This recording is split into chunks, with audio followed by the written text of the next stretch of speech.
আগের ভ্লগে তোমাদের বলেছিলাম যে লিঙ্গরাজ টেম্পলে গিয়ে একটা দারুণ জিনিস দেখেছি, সেটা তোমাদের নেক্সট ভ্লগে দেখানোর চেষ্টা করব। তো দেখো, যেটা দেখানোর চেষ্টা করছি হয়তো তোমরা অতটা বুঝতে পারছো না, কারণ এটা অনেকটাই দূর হয়ে যাচ্ছে আর অনেকটাই উঁচু হয়ে যাচ্ছে।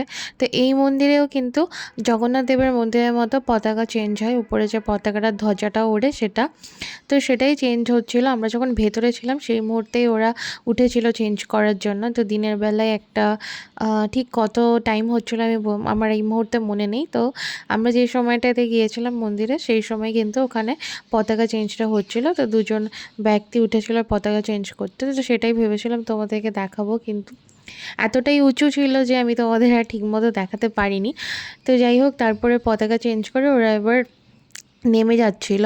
তো জিনিসটা দেখতে বেশ অবাক লাগছিল, কারণ এত উঁচু জায়গায় কিভাবে ওরা উঠে পড়ে, আবার সে সঙ্গে আবার নেমেও পড়ে কাজটা কমপ্লিট করে, সেটা দেখতে সত্যিই অবাক লাগে, খুবই অবাক লাগে। তো তাই ভাবলাম যে তোমাদের সাথে শেয়ার করি, কিন্তু সেইভাবে তো তোমাদের আর দেখাতে পারলাম না। যাই হোক, কি আর করা যাবে। তো এখানে আমাদের পুজো কমপ্লিট কাজ, মানে পুজোর কাজটা কমপ্লিট হয়ে গিয়েছে। আমরা আমাদের প্রসাদ যেটা কালেক্ট করে নিয়েছি, আর যে ঝুড়িটাতে করে এখান থেকে প্রসাদ নিয়েছিলাম সেটা আবার দোকানে ফেরত দিয়ে দিয়েছি। আমাদের দেখা হয়ে গেছে আর পা পুরো পুড়ে যাচ্ছে। তো পুজো দেওয়া শেষ হয়ে গেছে, তো আমরা এখন চলে যাচ্ছি। এবার একটা অন্য স্পটে যাবো, তোমাদেরকে ভিডিও দেখাবো, দেখতে থাকো।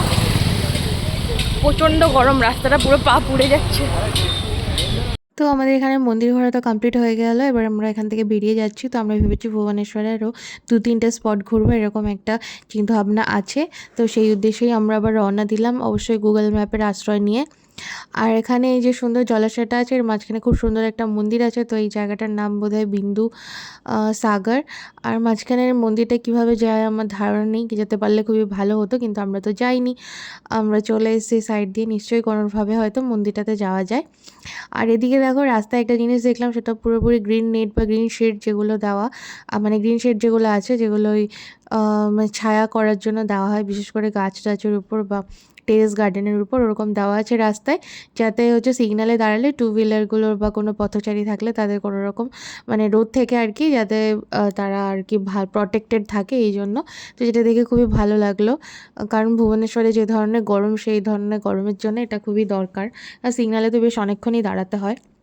তো এরপরে আমরা ব্রেকফাস্ট করবো বলে কিন্তু ব্রেকফাস্টের জায়গা খোঁজার জন্য এক জায়গায় দাঁড়িয়েছি আর কি। এখানে আমরা যখন ঢুকছিলাম তখন দেখলাম প্রচুর হচ্ছে গিয়ে ব্রেকফাস্ট করার দোকান আছে, কারণ মেনলি এখানে চারপাশে প্রচুর অফিস আছে, তো সবাই এখানে ব্রেকফাস্ট করে।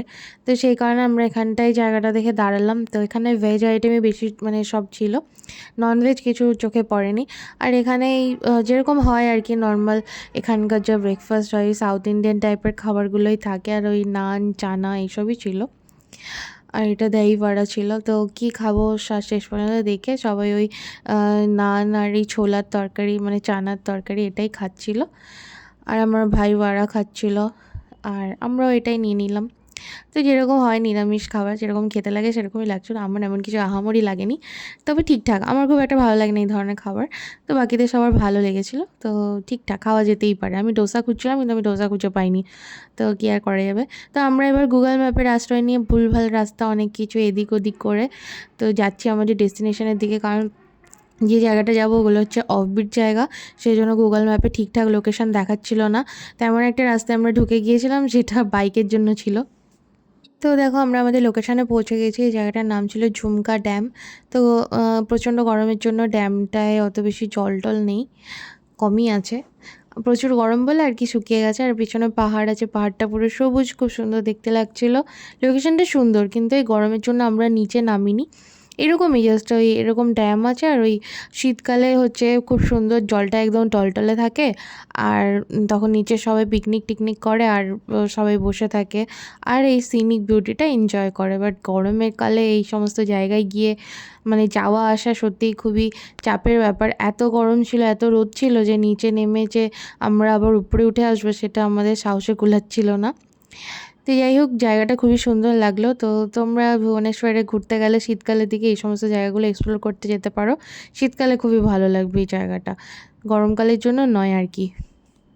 তো এই জায়গাটা থেকে আমাদের আরও অনেকগুলো জায়গায় যাওয়ার আর কি প্ল্যান আছে, তো দেখা যাক কতটা কি আমরা যেতে পারি।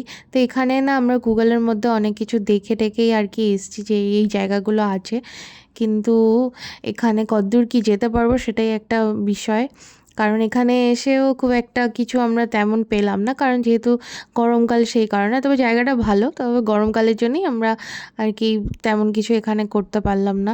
আর এখানে একটা জঙ্গল সাফারিও আছে, কোথায় আছে সেটাই এখন খুঁজতে হবে। আর আরও একটা ড্যাম আছে, তো সেখানেই হচ্ছে যাব আমরা। আর এই হচ্ছে গিয়ে যাওয়ার রাস্তা। তো এখানে দেখতে পাচ্ছ চারিদিক কীরকম ফাঁকা ফাঁকা, আর হচ্ছে লাল লাল রঙের মাটি আর প্রচুরই ফাঁকা ফাঁকা। তো এই জায়গাটা মানে সত্যি একটু অন্য টাইপের, পুরো ফাঁকা, তারপরে এরকম লাল লাল আর কি মাটি। তো দেখো আমরা আরেকটা ডেস্টিনেশনের দিকে যাচ্ছি, গুগল ম্যাপ দেখে দেখেই আমরা যাচ্ছি। তো দেখা যাক কোথায় পৌঁছাই। বন্ধুরা দেখো আমরা এখন চলে এসেছি ডেরাস ড্যামে। ডেরাস ড্যামের এই রাস্তাটা খুব সুন্দর, কিন্তু আমরা এই রাস্তা দিয়ে আসিনি, আমরা এসেছি এই যে রাস্তাটা দেখতে পাচ্ছ ওখান থেকে। এই হচ্ছে, আর এটা হচ্ছে পার্কিংয়ের জায়গা, 2 হুইলারও রাখতে পারবে আর 4 হুইল তো রাখাই যাবে। এই যে দোকান আছে।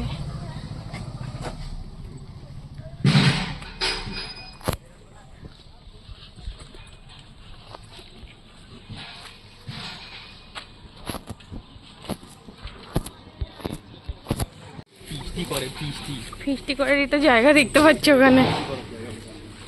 হ্যাঁ আমরাও ফিস্টি করবি।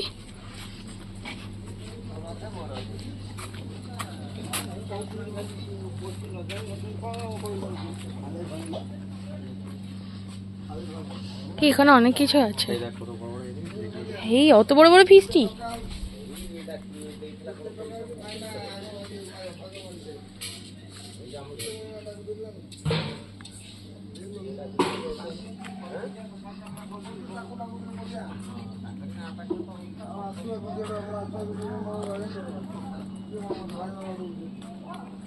এই পাতিলগুলোতে রান্না করে কি করে?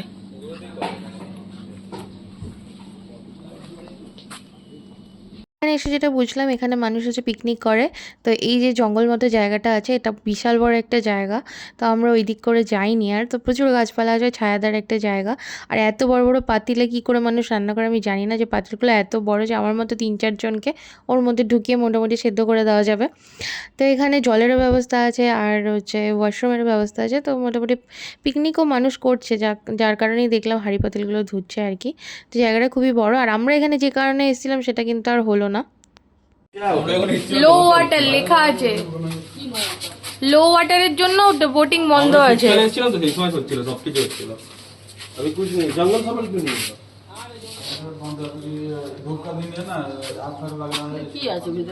আচ্ছা জঙ্গলে আগুন টাগুন লাগে না সেই জন্য এখন বন্ধ হয়।